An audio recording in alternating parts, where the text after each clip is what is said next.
minutes are we talking about?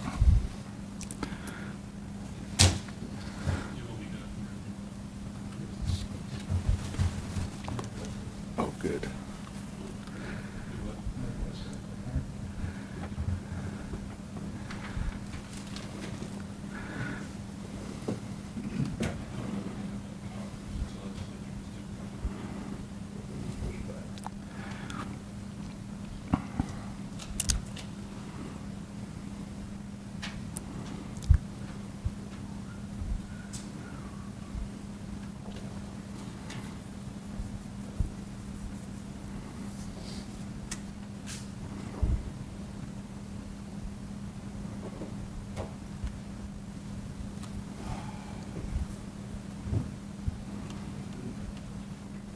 Cold as it usually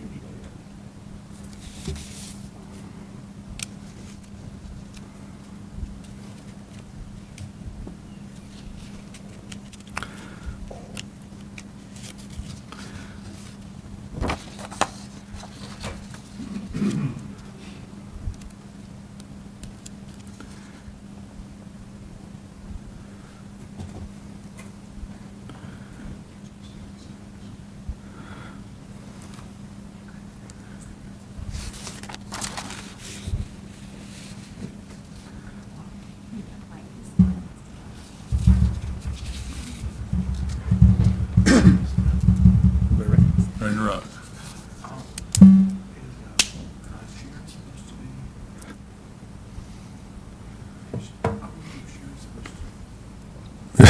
Mr. Chairman, motion to return from recess.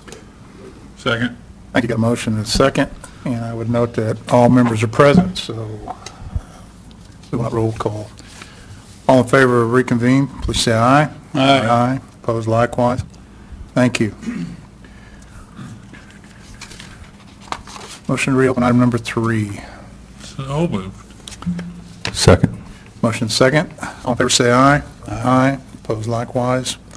Thank you. Discussion review possible action regarding presentation from emergency management. Have some updated information for you. One, in regard to CARES Act, you probably saw where Governor Stitt announced several CARES Act funded programs are available now. He did actually that twice. The second one included eviction mitigation program and business relief program.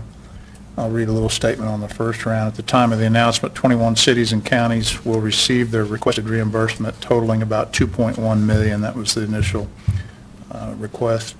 Expenses were reimbursed for personal protective equipment, public safety measures, disinfection of public areas, COVID dedicated payroll expenses, telework capability improvements, maintain prisons and jails, and more. And there's a spreadsheet available if you'd like that link. I can get that to you.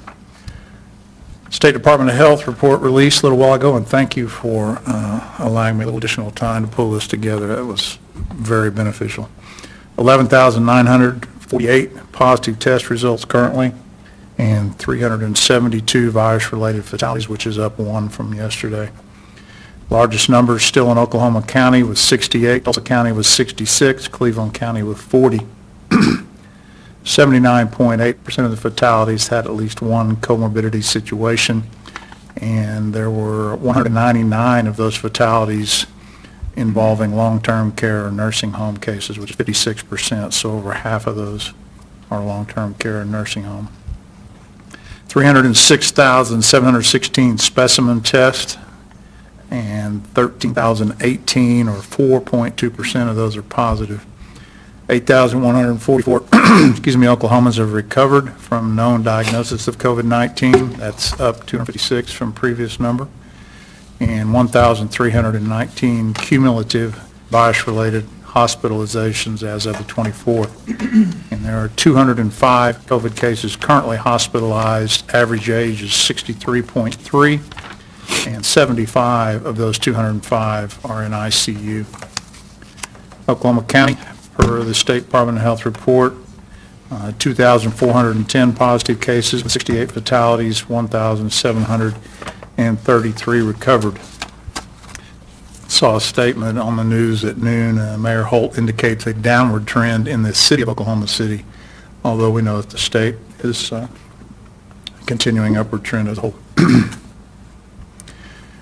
through the door at the annex and courthouse on the 24th. Yesterday, we had an upswing here. We're looking at 1,454 in the annex, which is almost the same thing as our entire total back on the 19th, with 462 in the courthouse for a total of 1,916. So we're rapidly approaching a 2,000 mark.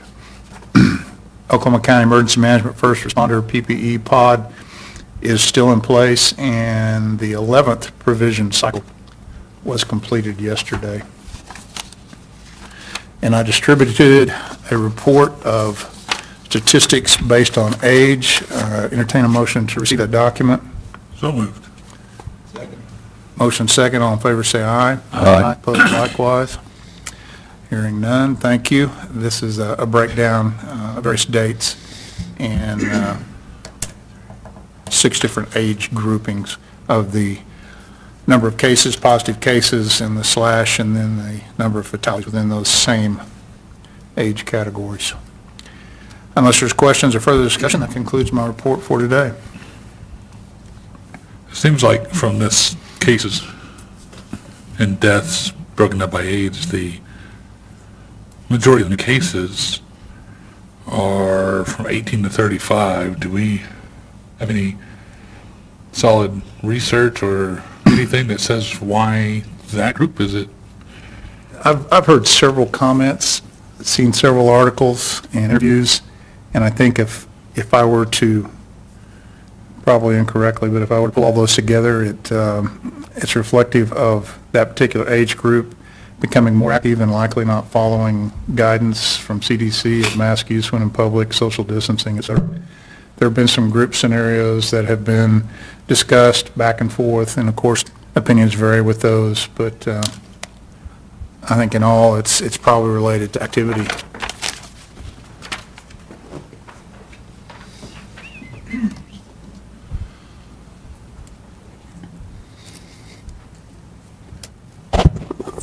Miles, I think if you look a little closer at the report, the next age group up, 36 to 49, Yep. has also increased significantly as well. And not so much, but it's still an increase in that 50 to 64 age range. And us old folks, we're staying home. That's right. You guys, yeah. It really kind of looks like from 50 up, the trend seems to be kind of It's flattened. flat. Yeah. Below that, the younger, more active, going out in public individuals seem to be pushing our cases higher, but our deaths from 6/1 to 6/24 are in that age group went up too. So Well, even the 5 to 17 age group has more than doubled yeah, in the number of cases. In fact, almost tripled. and that zero death number, is that total or is that just for this month? That's cumulative. Cumulative. And these death totals are cumulative as well, right? I'm sorry, there, what? The death totals on all the numbers are cumulative. Yes, they are. So David, to further get to some of Miles' questions, OCCHD on the 23rd, I think it might have been in conjunction with the mayor, had a press conference where they outlined, I guess, based upon their contact tracing, the 7 areas that are, appear to be leading to the greatest rise in cases. And those were weddings, faith-based activities, bars, funerals, house gatherings, gyms, and, quote, other small events. And that seems to indicate to a greater degree what we're talking about. And in general, that is people being lax in their approach to this. Probably some mass fatigue, if you will. I would agree. And interesting, we're talking about, well, Tulsa's skyrocketing, but here in the metro area, can you talk a little bit about, and you might have touched on this, the hospitalizations? Because from looking at OCCHD's information, if I read it correctly, the hospitalizations are increasing. They are. In fact, I'm looking at statistics right now. The latest report that came out today is 205 currently hospitalized, with 75 of those in ICU. Back on the 23rd, day before yesterday, it was 195 hospitalized with 168. I don't believe that 168 number. I continue to see ambiguous numbers, which is quite frustrating. But the hospitalizations, 195 to 205, so obviously we had an increase of 10 in one day in hospitalizations. The Mayor Holt, on his Facebook and in his press conference yesterday, said ICUs, off of their numbers that they were looking at, which is in conjunction probably with CHD, ICU numbers have dropped in half the last 2 days. That's from yesterday, so that 160, 150 down to 75 That's quite possible then. makes some sense there.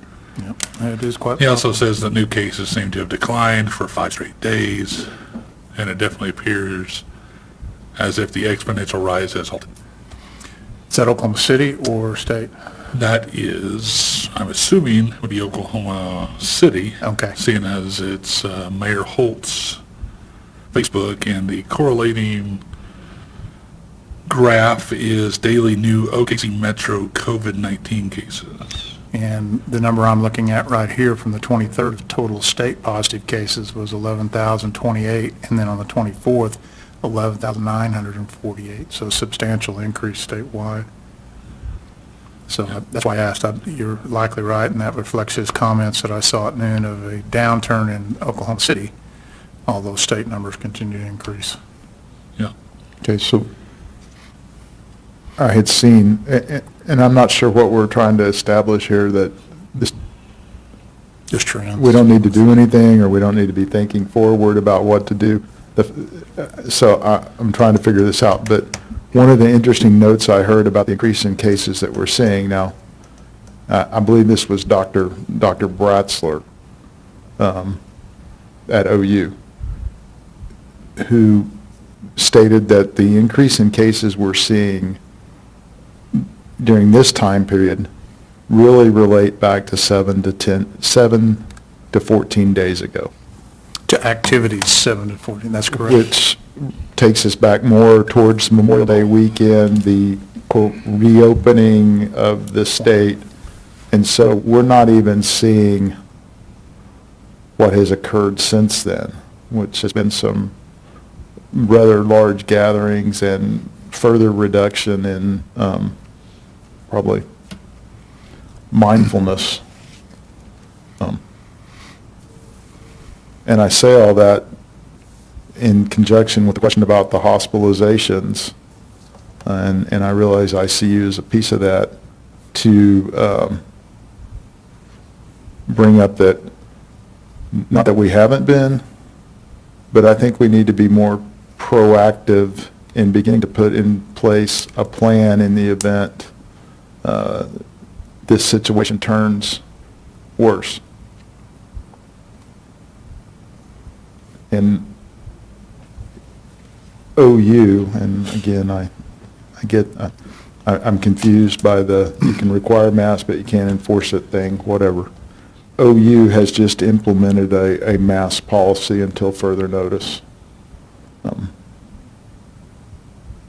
And that's at all 3 of their campuses, so the Norman, Tulsa, and the Oklahoma City campus.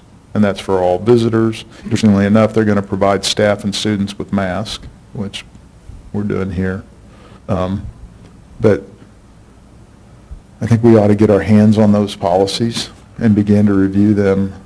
I think we need to reach out to the court clerk's office, find out what their hearing might be coming down the way, if anything, from the Supreme Court.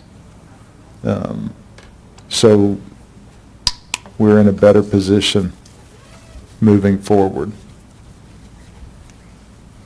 I could make those contacts. Unless you have good sources already in place, it's fine.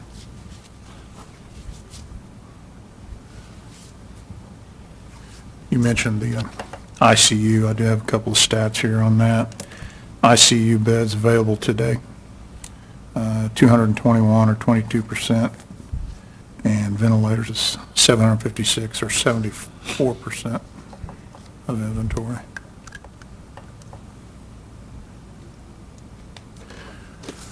I agree, looking forward to a potential plan. Should we need to implement it, it'd be good to have it at least framework before needed. Seems to be a trend, starting to hear more places going to full mask use.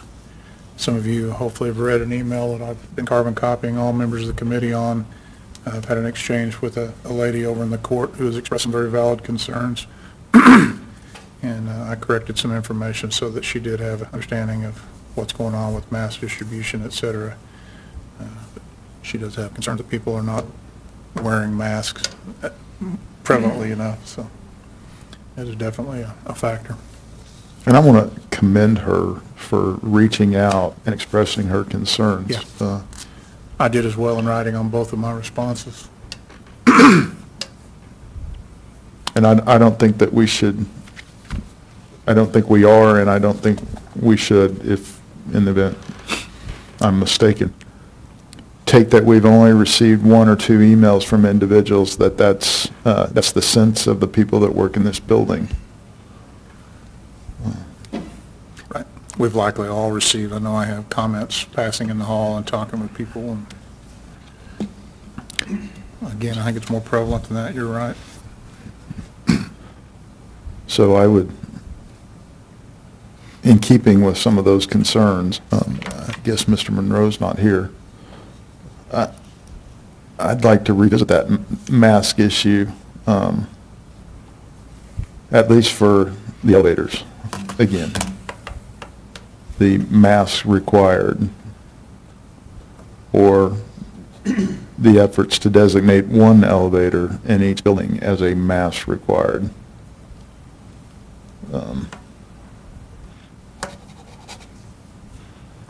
Generally, when people see the word required, they're a little more apt to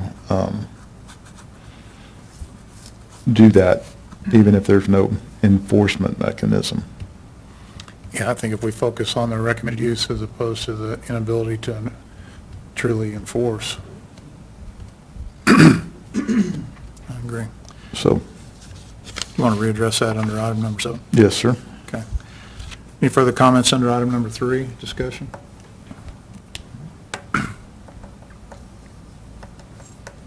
Move to accept the report. Second. Motion second to accept the report. All in favor, say aye. Aye. Opposed likewise.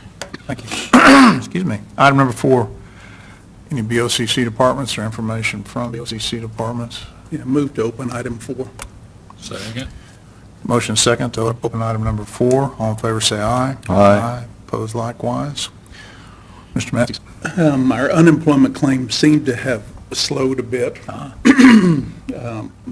that may be just a brief reprieve, but we only got 3 yesterday.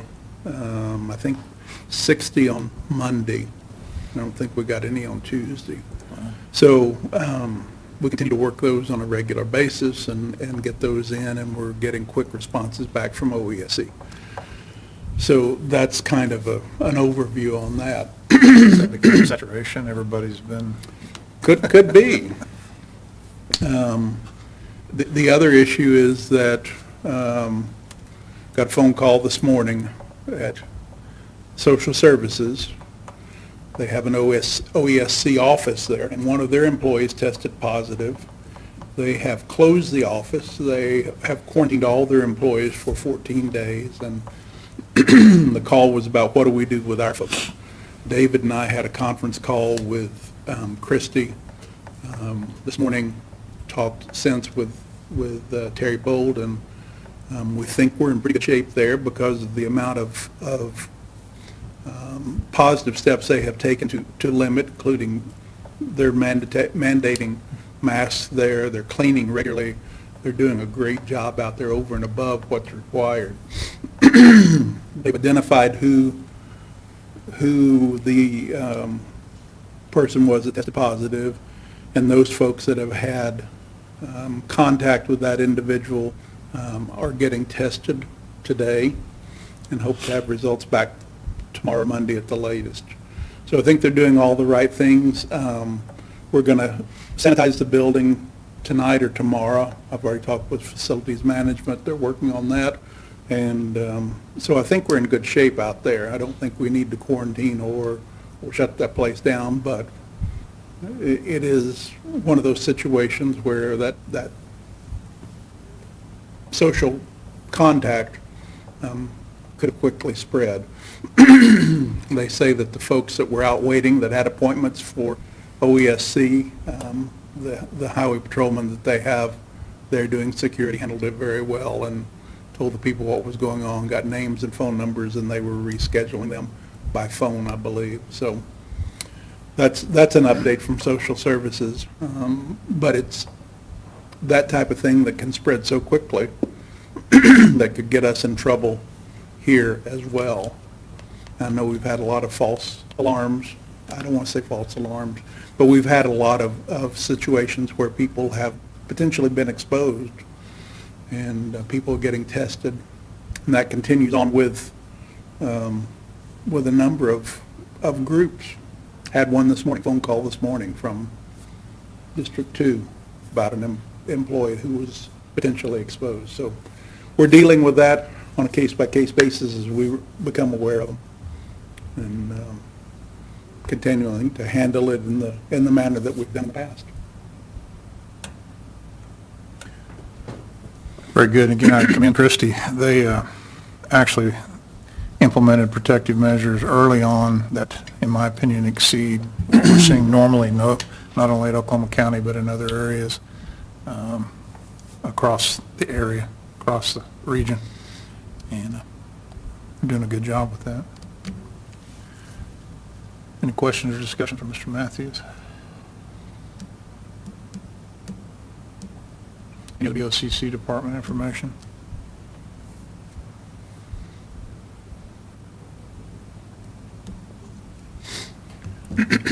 Move to receive the report. Second. Motion second to receive the report under item number 4. All in favor, say aye. Aye. Aye. Opposed likewise. Thank you. Item number 5, not seeing Mr. Monroe. Any information anyone have from facilities management? Hearing none. Item number 6, any information from county clerk, county court clerk, Oklahoma County treasurer, Oklahoma County sheriff, Oklahoma County assessor, district attorney, public defender, or county courts?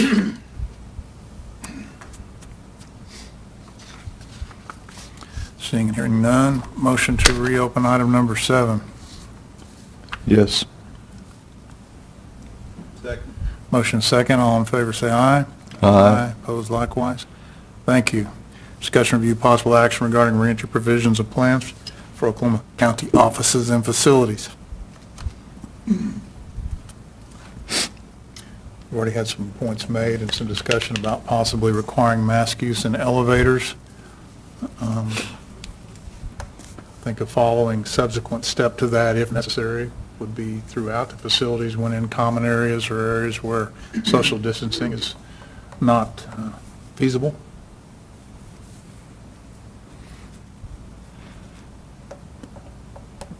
So before we get to the elevators and the mask,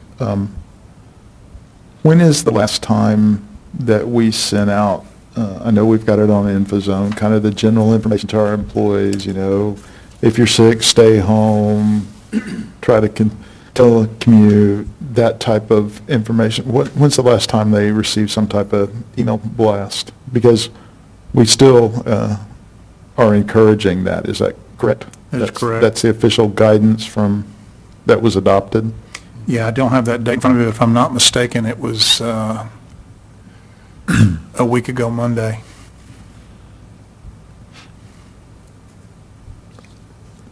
I'm just wondering if maybe, Dan, we shouldn't send out another blast encouraging everybody, reminding them, the things that they need to do to help take care of themselves and protect others. And sending out another reminder. We can do that. I'm limited to 480 characters on that Radio. text messaging ready op. Well, but we also have the everyone email group We do. that can be utilized. You can send back-to-back messages too. And You- just label them you one can. of two, or two of three, or whatever. Yeah, you can.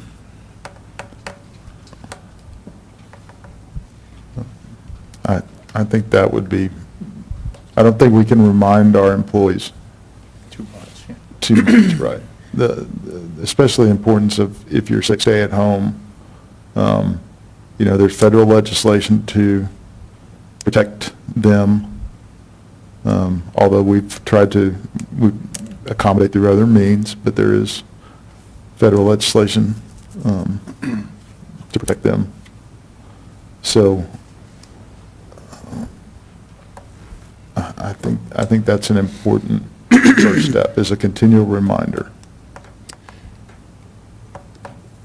If it's okay, David and I'll coordinate and do the text message as well as an email blast. Try to get that message out, and maybe we want to do it once a week, or maybe more than once a week. Can we do the email once a week?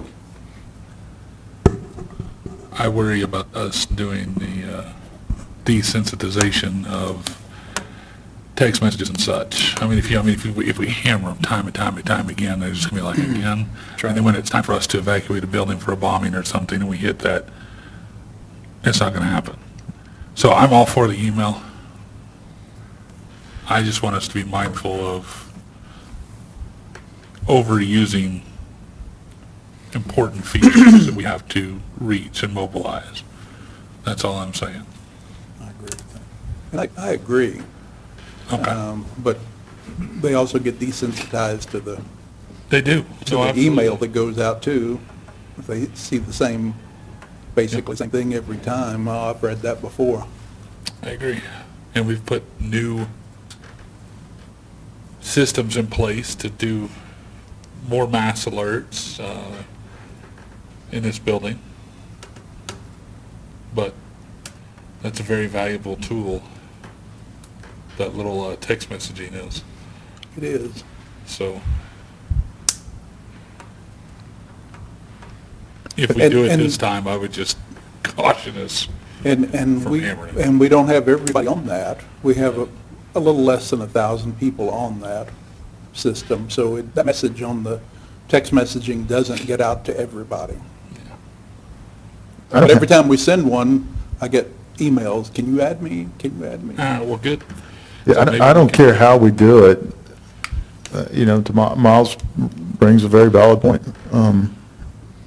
I don't care how we do it, as long as we do it. The other part of that is, and I can't recall in the information that we've sent out in the past, is about PPE that we will provide for our employees. Something along the lines of, If you can if you, afford one would be if you want good. to, well, we have to provide, as I understand, we have to provide it, right? OSHA standards? No. Basically, don't be afraid to ask for PPE. Right. While that point is on the table, I would emphasize, I sent out several weeks ago a request to elected officials, department heads, et cetera, to let us know what their PPE needs may be projected in the future and what their current use is, so we can look at the CARES Act money that I'm spending in that particular regard. And to date, I've received 4 responses, all of which are BOCC departments, yet I've been contacted by elected officials outside of that requesting PPE and sanitizer, et cetera. Makes it extremely difficult for me to forecast needs. I'm continuing to pursue pricing and quantity issues, supply chain issues, et cetera. So I need You want me to be the judge? greater emphasis on that if we can do that. Well, and David, not only does it make it difficult on you to forecast needs, it also makes it difficult for us in our record-keeping efforts and creating a trail of how much we spent and where it went. That's correct. And so, I'm going to be much more harsh than Joe, and it's very simple to me. If you want, you give. We have asked for information so we could accurately provide. If you want in the future, and I would say from this day forward, we need that information. And until we get that information, we can't help you. Help us help you. And if there's anybody listening, and I hope they are, I would encourage them to reach out to Mr. Barnes and answer his questions.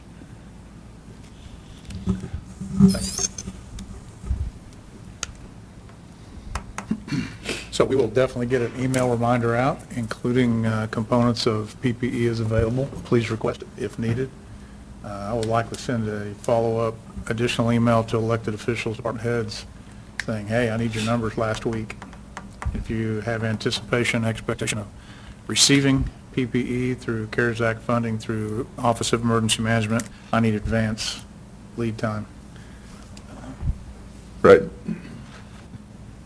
We can't properly plan if we don't know what the needs are. What's our cutoff date for reimbursement filing on CARES Act? The date we picked for that? You'll see where I'm going here in a second. Was that the 30th of June? For reimbursements for people that have spent forward? I remember we were it talking was- about an arbitrary date, but I don't remember. It was the end what of it was. May is when that was, but we've also indicated that we will continue to review those on an ongoing basis. For instance, when Dan brought up having to clean social services building, that's not something that we're going to be able to, well, that's a new project.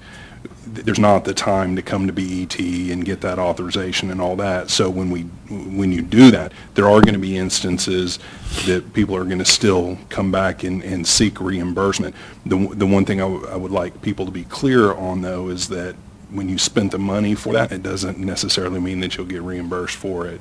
Whereas if you go through the process on the front end and have the money spent directly out of CARES, then you've not utilized any of your funds for it. So we did set kind of an arbitrary date in the end of May, so we could start looking at new purchases. It's not hard and fast. We will, in my mind, we'll continue to look at those on a case-by-case basis. Right, and I had nothing to do with any of the expenditure or anything like that. What I was looking for was, for some reason, I had June 30th stuck in my head, and what I'm looking for is maybe this board solidifies a date, a stop date. If you do not have the proper information to David Barnes, your request will be on a case-by-case basis and examined as such, and they can come to this committee and they could ask for that kind of stuff.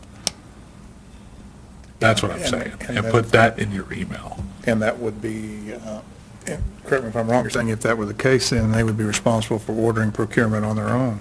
And then they have the opportunity to go through the same as everybody else, and they could possibly seek reimbursement, or they could put in for a project and hope for funding on the front side for something like that. I just want that information given to Barnes, because if we get into a position where we're going to start providing masks for everyone, and we don't know what burn rate is, and we don't know what we need, we're making expenditures on wild guesses. And to the point of budget board, BET, we have, that CARES dollars, we're all concerned about tracking every dollar and being able to accurately spend on what we can more accurately project would be nice to know, so as not to cost us more money in the future.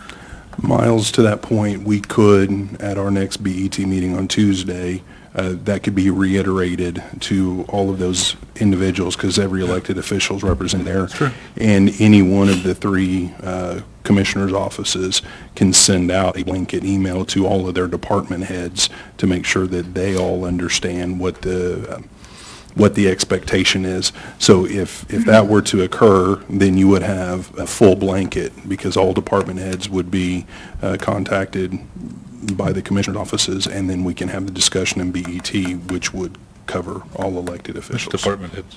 Have we gotten all the BOCC departments? Yes. Well, no, I've not received. They were all contacted. Okay. He said he received, I believe, four From from you said? Okay. departments. So So, I said a couple. All right. is that all you had for me? Yeah, I was just looking for that. I was just trying to create an arbitrary date, So- honestly. I do have a couple questions, something Cody mentioned, and then kind of to David about what he's spent in the CARES. David, you got, within the CARES Act fund, there was a cost center established for you, which you're just submitting directly, invoices directly, is correct? And so when you say you're spending CARES money, that, you're spending against that allocation? Correct. Okay. And then, Specifically PPE and And then- sanitizer. and then to Keith and the facilities management and the cleaning out at Christie's location, Keith as well had a subcategory within the CARES funding that we will, I assume, encumber and pay directly against and draw that money down. Is that, Same amounts, correct? Did we not do same amounts, or did we, was it 350? I thought it did we was do 350. less on Keith? How much too? Yours was what? 500. Yours? Yours was 500. Yours was 5, Keith, I thought was 350. Yeah, Keith Keith was was 350, 350. okay. Yeah, and the social services one will be covered under there. I just use that as an example of Right, something that yeah, can come up yeah. immediately I that they kinda can't wait through. Was with Joe, I was like, wait a second. you should Yeah, just no, take it I out was of just the using that funds. as But- hey, things will come up and happen. Perfect. But to that, Cody, and you guys might already be doing this, but I'm thinking about what we're talking about and drawing the funds down, et cetera. Are you receiving regular updates in BET on the status of at least those two funds and the drawdown rate against those funds? We have a standing agenda item to receive a report from Mr. Barnes as it relates to this particular committee. We do not have one for Mr. Monroe. That is a good idea, and I will make a request to add that as a standing agenda item to get an update related to any and all sub-accounts that are established under that 1,400, an update on the drawdown and where we are on that particular We account. had discussed a couple of other accounts and that. Adding, yeah, like a salary So, account. yeah. Well, there is a salary account for the sheriff's office. So, yeah, so a broad agenda item that would allow discussion on anything that's set up in that cost center. Okay. Yeah. I think that would be beneficial, so, okay. And to that point, do you know, David, off the top of your head, what kind of expenditures you've had so far? Oh, Minimal? well under 50. Oh, okay. We've got stuff on order. Again, the supply chain is still challenged. Yeah. It's gotten better, which has driven costs down somewhat, which is to our benefit. And we're trying to diplomatically, strategically space out our orders as we see those trends going down. But this coming week, I actually have a staff meeting with my guys on Tuesday, and we're gonna crank it up a notch due to the resurgence we're seeing across the nation, just so we don't get caught behind that curve. And I've been, in full disclosure, the SNS, Strategic National Stockpile stuff that we continue to do, I mentioned we just completed the 11th cycle or whatever. I've been incrementally pulling in some PPE, i.e. masks, through that methodology as well. So those, actually the only materials that I've received, CARES Act funding-wise, that I have distributed was 4 cases, I believe it was, of small individual user sanitizer that I distributed today to the court clerk's office. Other than that, we're on strategic national stockpile so far. That's what those boxes were. That's wondering what those boxes were over there. That's exactly what that was. Okay. You know, in listening to all this discussion, and some folks have contacted you, some haven't. We're trying to place orders. Some people are doing it on their own, et cetera. It would sure be nice if we had a clearinghouse, and I think that was kind of the intent of what we were trying to do. And, Sorry, go ahead. well, a perfect example would be X office has ordered and received hand sanitizer. A, B, and C office need it, Yeah. and we're not aware that some other office has it. At the end of the day, unless it's special revenue, it's all county dollars.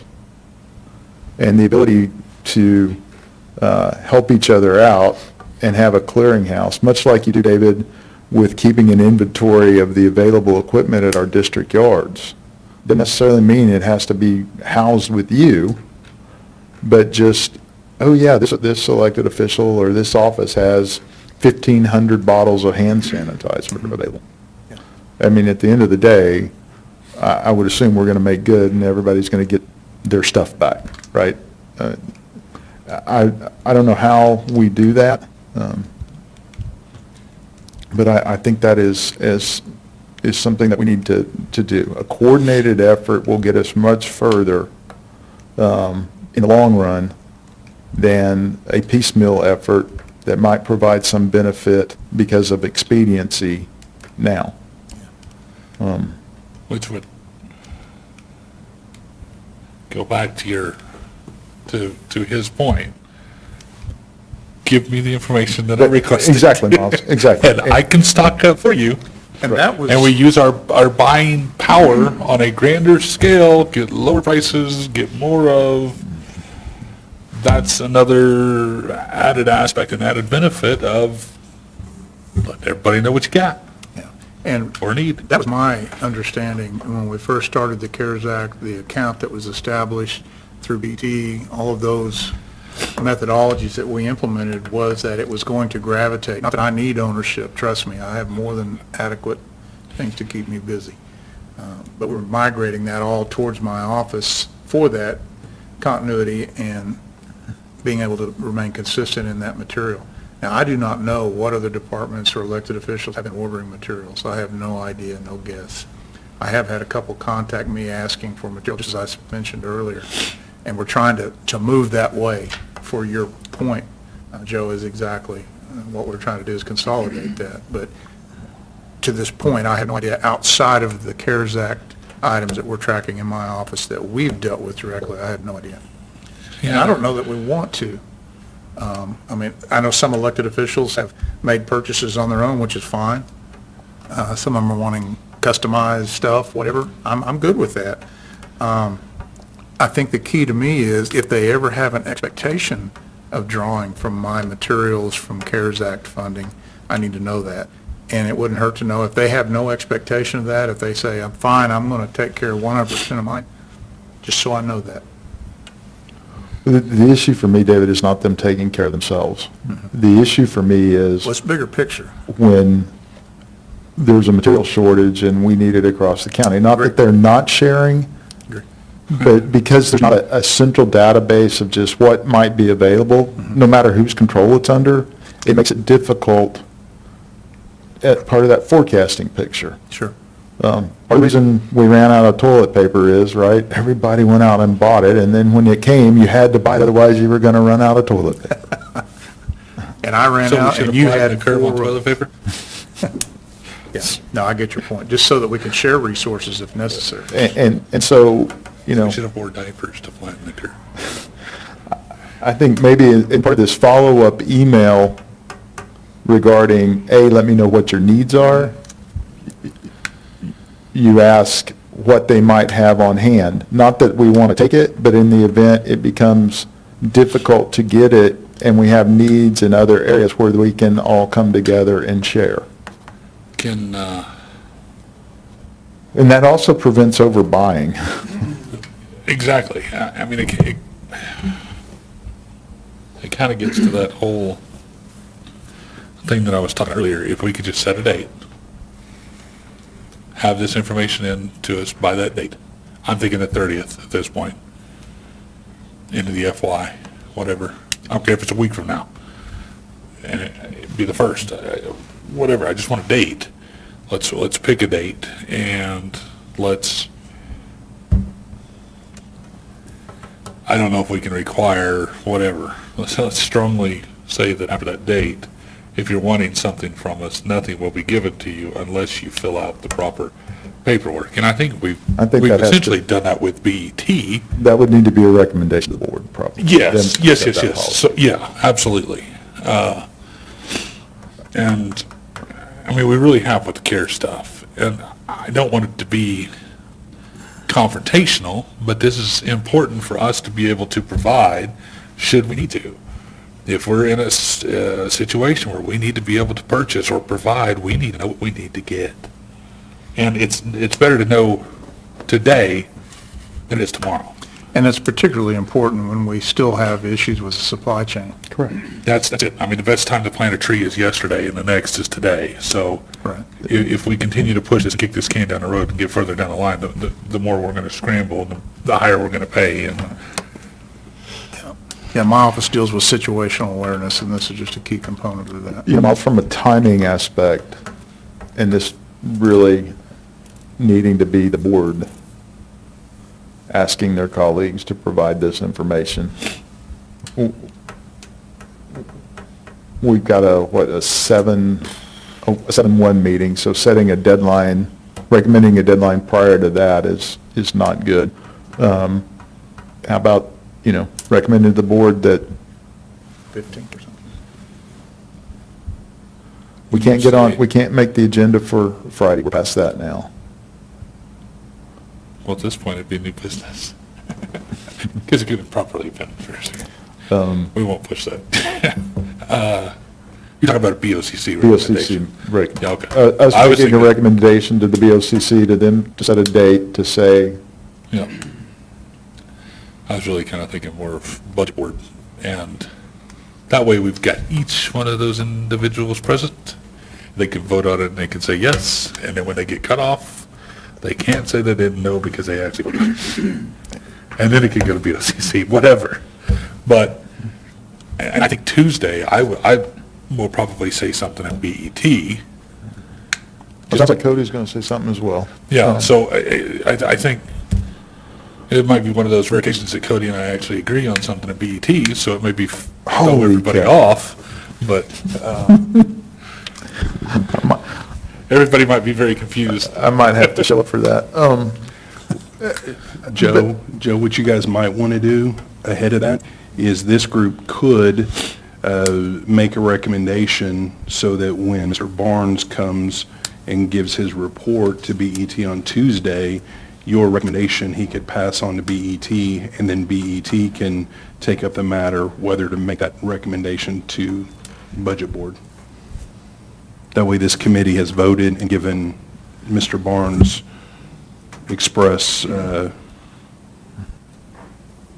direction on which way to go on that report.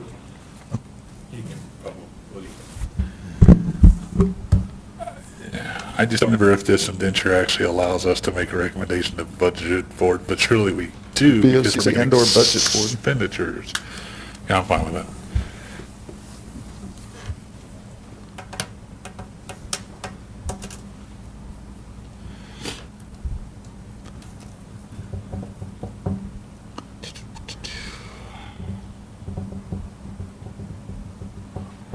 All right, Miles, you were thinking dates. What you got in mind for David?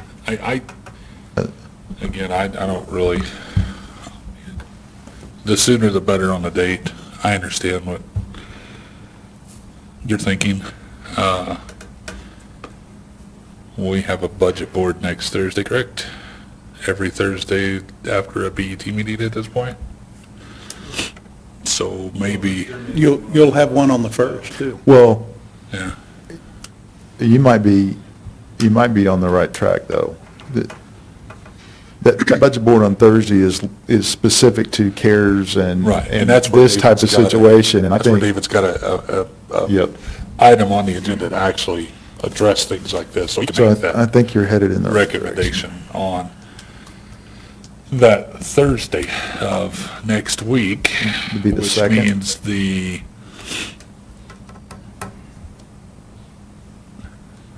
10th is a good round number, which would be the Friday after, which would be a week from the Friday after BO or BET. And that gives them plenty of time. They will have voted on it, they will have agreed to it, and that would get the information to, Just put July 15th. What, let me look at the 15th. calendar. 10th is a Friday, I figured that. I don't care. I don't, it's fine too. Okay. So that would be, my motion would be to set up a date to have information into Emergency Management Director David Barnes, as requested previously, and to make that recommendation for that drop dead date on July 10th. That would mean anything after that would not come from from Emergency Management. And they would have to go through the reimbursement or New project. projected planning through CARES Act, through BET. That is a long-winded, In essence, all this is an effort to get a handle on what we have on hand, what we're projecting we're going to need, and how we can and our burn rate. appropriately disperse it. Yep, Yep. should we need to. Okay. I'll second that.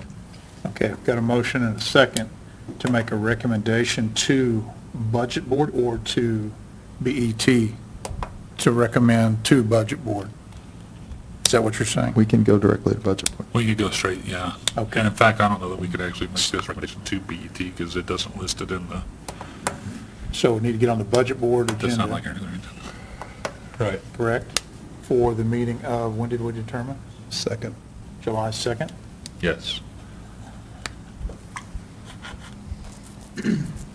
We are still meeting on the 2nd, is that right, Cody, for Budget Board? Okay. I just wanted to make sure, since we got one on the day before, we weren't. Okay, all right. Okay. It's not in here yet, so. What's that? It's not in here yet, so. So I want to be clear on this. The recommendation I have a motion and a second for is to put a Budget Board agenda item on for me to, I guess we could say, do an update from this committee, maybe, and include the recommendation to develop a deadline for PPE forecast information to my office if they have an intention of drawing down from EM-related CARES Act funding. Is that where we're That at? is a great way to put it. Yep. Yes, absolutely. Okay. And also, David, to create a kind of a informational clearinghouse on what PPE might be on hand in the event we were to Yeah. need to. Yeah, I've got several Okay. points as to the benefits of that, so, everything, planning, coordination, situation awareness, supply chain issues, inventory info, sharing of resources, et cetera. Yeah, the sharing of resources is going to be the big one. I mean, we're all in this to save as much money and have as much tracking as possible, so obviously our purchasing power is larger as a whole than it is office by office. And I think that would be an important factor to Budget Board. Yeah, okay, I added increased purchase power, sharing resources as needed.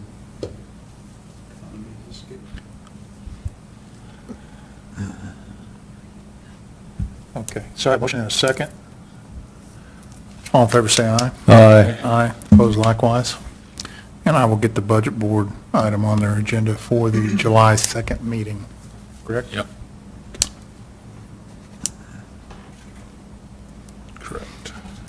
Okay, further discussion? Yeah, well, as I'm talking about planning purposes, all the numbers and all the information we're looking at is, as should be, focused on Oklahoma. But I'm curious if, David, we can't possibly get some comparison. For instance, the state of Texas, right? I'm just reading where Governor Abbott is now saying it's spreading at an unacceptable rate, and they need to corral it. And while closing down Texas is the last resort, they need to take other measures. So they're clearly beginning to think, what is our next step? But, population, where are we in terms of our positive rates when you take into consideration other states? Texas is at a 15% increase. Where are we? Because we see in the news, well, Texas, Florida, et cetera, and is that, are those three states mentioned simply because of the number, or is it the percentage? Gotcha. And where do we compare percentage-wise to those areas? Not only the state itself, but maybe those counties that are closest to us. Because I think that type of information will be helpful as well. Yeah, we can look into some of that. The three I'm hearing is Texas, Florida, and Arizona seem to be getting a lot of publicity anyway. And so as we're beginning on, tie this to item 7, to look at what possible recommendations we'll be making, I think that type of information. Sure.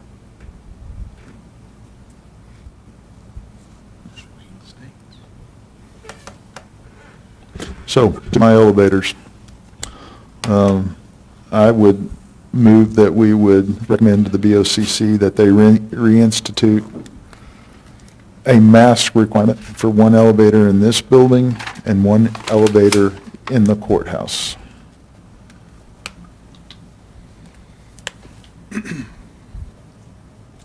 I wish Keith was here. Where are we at on the elevators in the courthouse? I haven't That's got an true. update in a couple days.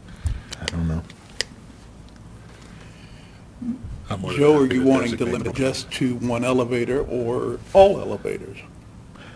Well, my preference would be, my personal preference would be that in common areas, everyone's wearing a mask, including the elevators. And I can agree with that.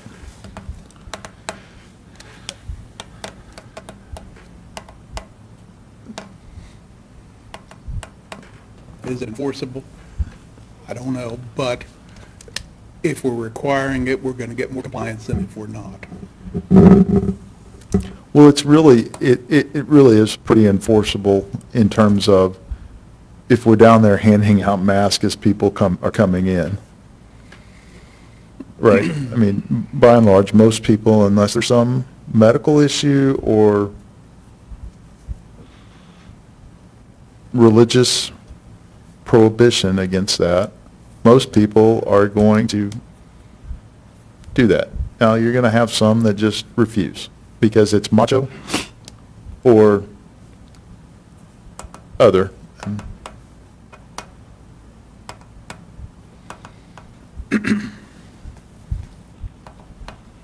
What about, hearing both of these comments, recommendation of the BOCC to return to required cloth or surgical mask use in common areas, including elevators, and let them determine if they want to go that full scope or bring that back to elevators, or one elevator, whatever. I think if we're going to do that, we just let you do a report and let them know that they can act as if they choose. If they want to do something like that, then they can do it, but Like drop a serious hint, is that what you're saying? yeah.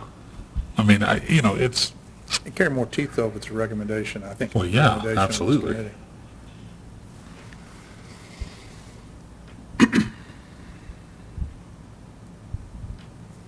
there's a lot of people coming in here with masks on already. There's a lot of people not. So there's, to that point,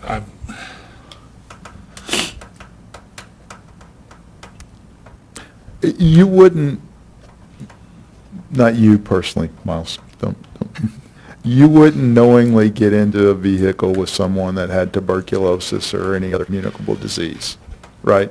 without a mask, no. You just wouldn't get in, but maybe you would with a mask, I don't know. The problem is, and you were kind of the first person to really speak of this, and the benefits of the two people wearing a mask as opposed to the one. I'm all for everyone wearing them but me.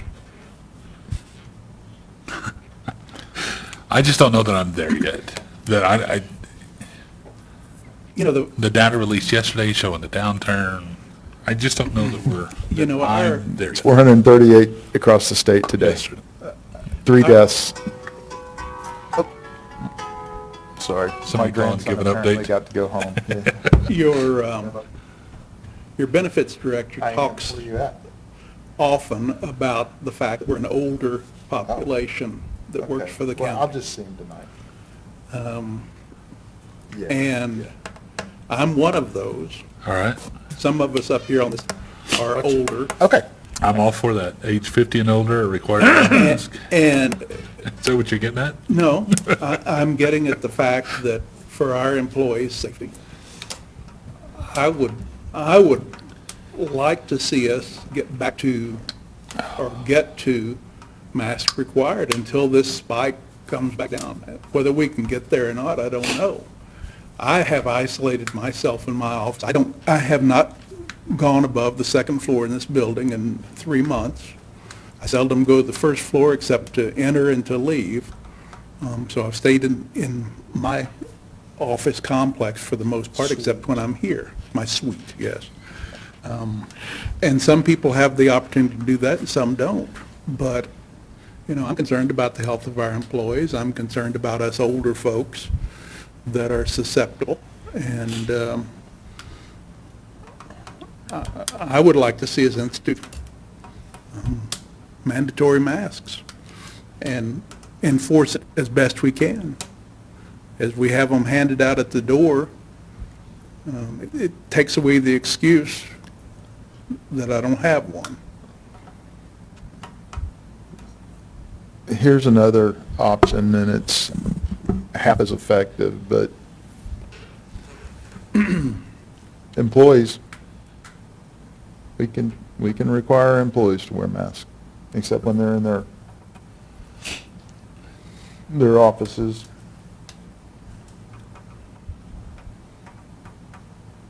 Where it allows for proper social distancing. So if we can't take people's temperatures, how do we require them to wear a mask? Just out of curiosity, I'd like to do both. PPE is a little different than it is, would be consideration of testing and sampling.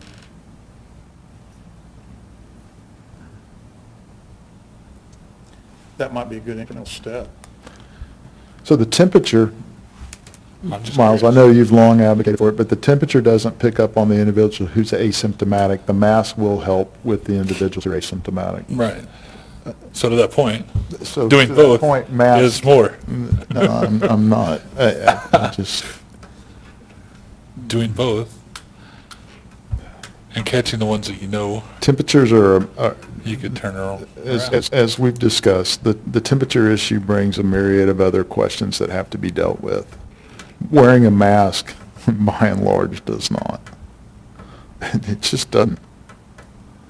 I mean, and I have to admit, I've been slow to come around to the mask, but here the last 3 weeks, I'm up and down the halls, I'm wearing a mask, I'm riding an elevator, I'm wearing a mask. I take it off when I'm in a meeting as long as there's no one near me. Yep.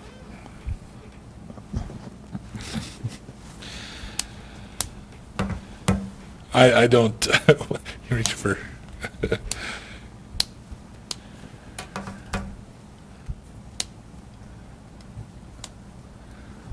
I'm not there. If, you know, Joe's ready to push forward,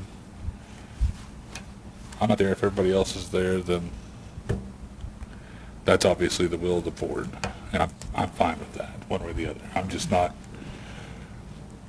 to that point yet. But, I mean, I understand the benefits of it.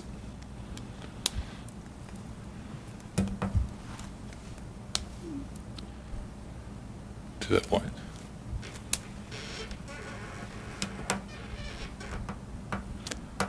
So, You'll start with just an update to the BOCC and express our concerns and that we may have a future recommendation.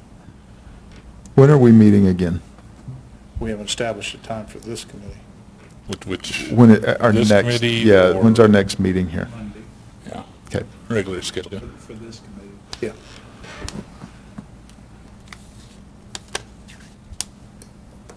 David, you've been asked to do an awful lot of homework. Can you do some more? Sure, I've got nothing but time. Good deal. There are a myriad of states now that are making masks in public required.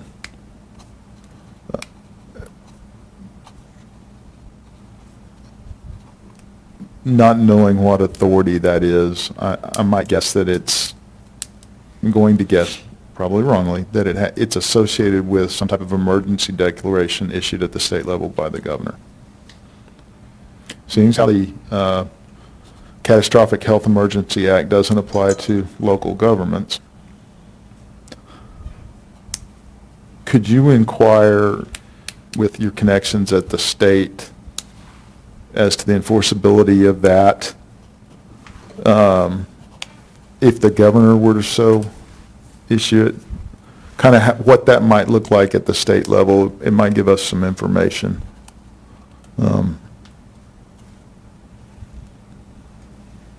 I'm willing to wait until Monday because Monday would allow us to get something on an agenda for Wednesday. But I think our employees deserve, not that we haven't been, but need to feel comfortable coming to work. And whether it's one that doesn't feel comfortable, that's 100, or it's all 13 or 1,400 of us. And to Dan's point, we might not be able to enforce it, but you can enforce it by peer pressure. And I think it's much more likely that if we have a strongly encouraged, which I don't even, we have a required mask policy in common areas and elevators, that I think it was mentioned in some meeting that I could just tell somebody that if I was on an elevator and they were going to get on without a mask to get off, I think that sign sitting there staring that person in the face as I'm telling them you're not getting on this elevator probably provides me with a little more authority to do that as opposed to them telling me to stick it where the sun doesn't shine.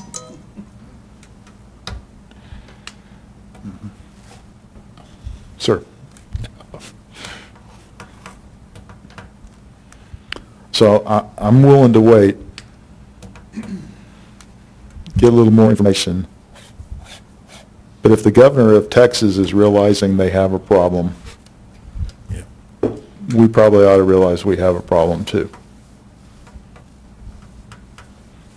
Yeah, I'll see if I can find out what other states are doing and what authority they're doing that under. And speaking of that, if I'm not mistaken, I can verify here, our emergency declaration running concurrent with the state, I don't believe they have re-upped, at least I'm not aware of them re-upping. October. They extended theirs for 30 days on May 30th, so the end of June, theirs runs off, and ours is running concurrency with that, so that tells me that unless we do something formally, ours is going to be dropping off as well. So, since we don't know what the state's going to do, would it be wise for us to recommend to the SEC at that meeting, whenever that is, to extend ours, possibly to run concurrent with state if they extend theirs, or to be independent if not?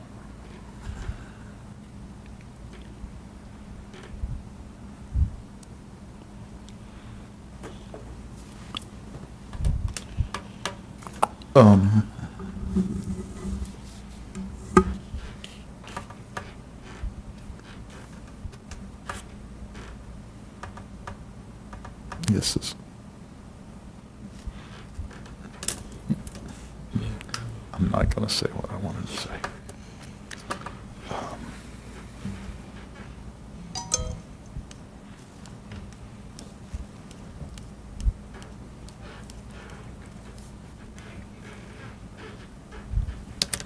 So since you've got nothing but time and unlimited resources, Yeah, I keep telling Dan about 12-hour days, and he says, oh, you're just working half days. yeah, what's up with that? I thought you retired from the fire department. Yeah, those were 24s.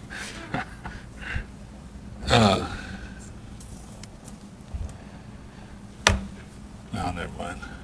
That's just too much. Just be kind of interesting to know how many people are walking in here without masks. And The employee aspect of it, like Joe said, is easier to track, easier to expend funds on, knowing what we're going to spend, how we're going to burn, so on and so forth. But if we start handing them out at the front door, are we starting to become donors to the world kind of thing? Yeah. I know that was the issue brought up at Budget Board by several of the members, so I'm a little disappointed too, and when I happen to use the restroom on the first floor, which is public use down there quite a bit, and you see them laying in the trash can, they've never even been unfolded. That's a little disappointing. We can't let those that might abuse the system, which sure. is in the minority, by Yeah. far and large in the minority, Yeah, that's not the standard. prevent us from doing the right thing. Sure. I mean, goodness gracious, that sounds like the old welfare argument, right? You take the person who, or the food stamp argument back in the day, that one or two abuses, so the whole program is worthless. Ridiculous. Because one or two people throw away a mask, or one or two people come back day after day here and we give them a mask. Who knows? Maybe what they're doing is they're coming in to get the mask because they've lost their job and they want to have masks for their kids. True. Yeah, I know. I'm a bleeding heart liberal. Said in the minutes.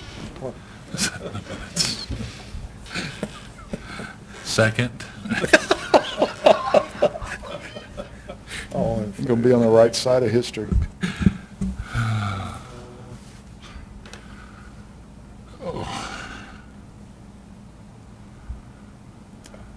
I'm willing to wait to make motions because we can still get it on, whatever it is we do or we don't, for the first on Just- Monday.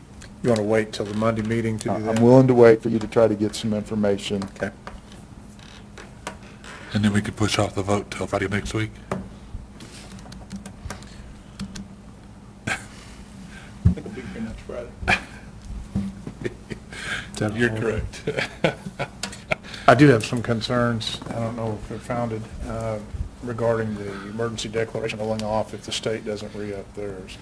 I don't know that it would occur, but because of the declaration and potential reimbursement, not CARES Act, but disaster funding, if we had a lapse in that, could be an implication. I doubt that there will be because they have still to yet identify a true disaster period. So I don't think it'd be an issue, but if we could avert that, that would be wise. Good. So that definitely needs to be a topic of conversation for Monday, what we do. And maybe as you're visiting with your friends at the state, they might be able to give you an indication what the governor might be going to do. You know, Miles, if he ups the catastrophic health emergency again, right, the legislature has to come in within 2 days, right, and concur, I think. Is that correct? He can't just do it without. That's correct, and you know that's not feasible next week.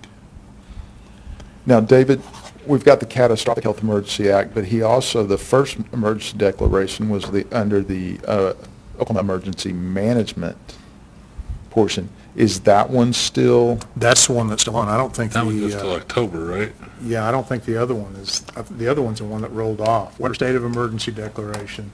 Which one did we tie ourselves to? That one.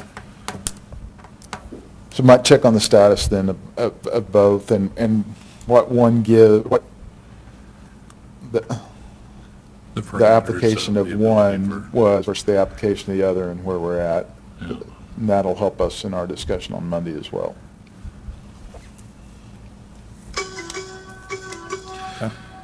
Do we sign somebody? First baseball game start? Having some interesting questions too, since PPE is part of this, just for clarification, with the jail going under the purview of the jail trust, eligibility for PPE, is that affected?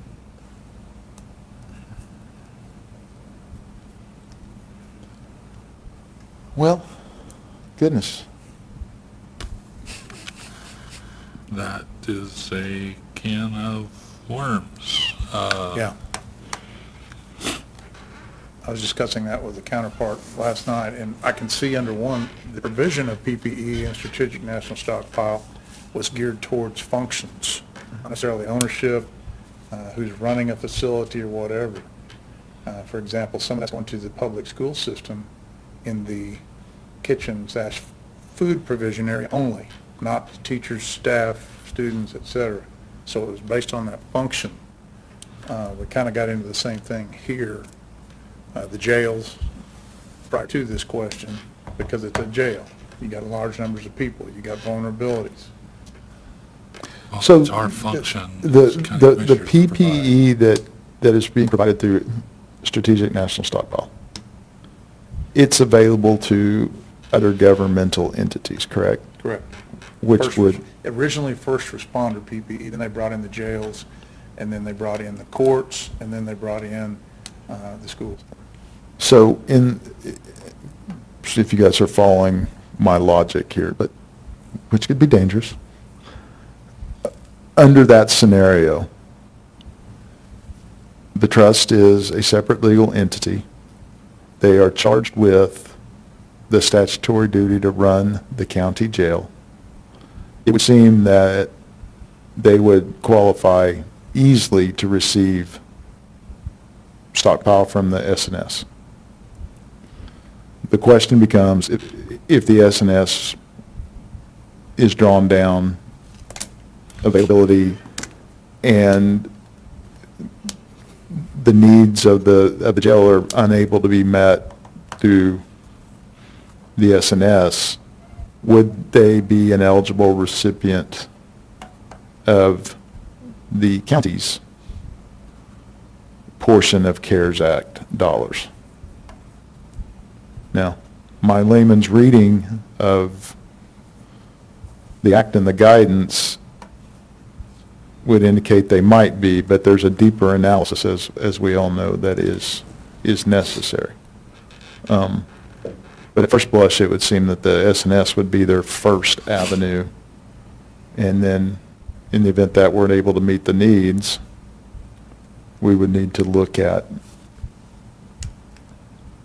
potentially an allocation from the CARES Act dollars. I'm going to ask that first question of the state when I contact them on the other questions. But then there's an internal that you just went to that we'd have to further research. CARES Act allocation.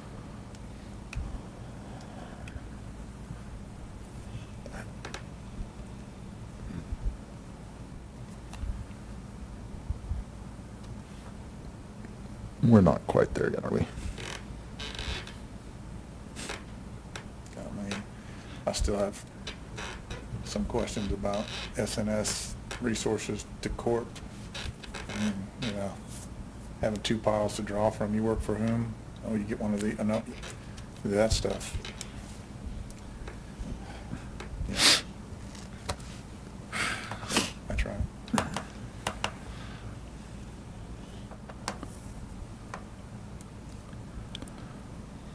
Okay, well, that's a good thing for us to be thinking about individually. Okay, as far as the BOCC meeting, we're going to wait for additional information from the state, and then I can dig up in regard to not only the emergency declaration / catastrophic health emergency declaration, but also authorities other states are using with mask requirements, correct? Correct. And then on Monday, we'll determine what recommendations we want to make to the BOCC. That meeting Monday is at 12, so would there be time post-meeting to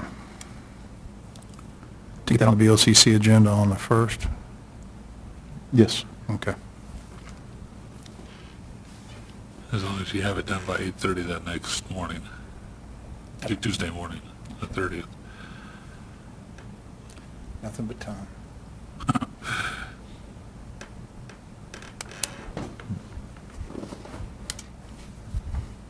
That will include discussion of elevator mask use, common area mask use, all those other things we've been talking about also, correct?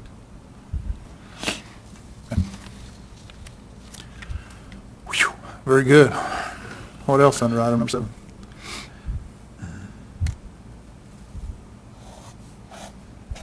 Oh, just a quick, I referenced Texas, because we love to be like Texas. We want to be better than Texas, too. Well, Texas Governor Greg Abbott announced today that he will pause any further phases to reopen the state as Texas responds to the increase in COVID-19 cases. We could say that very easily, because I don't think we have any subsequent phases identified, do we? Speaking from the state perspective. Well, again, the point being, Texas was one of the very first states to reopen. I'll leave it at that. And perhaps have seen the errors of their ways. And I think it's a cautionary tale for us, whether it's us as a state, us as a county, or us as an employer.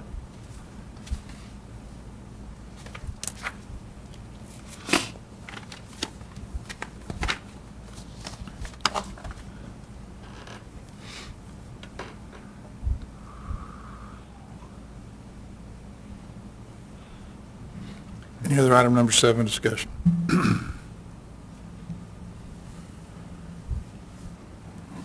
Move to accept the report. Second. Motion second to accept report information. All in favor, say aye. Aye. Can we get a roll call vote? We can do that. Mr. Matthews? Aye. Mr. Blau? Yes. Mr. Taylor? Mr. Taylor absent. Mr. Davidson? Aye. Barnes is an aye. Motion carried. Thank you.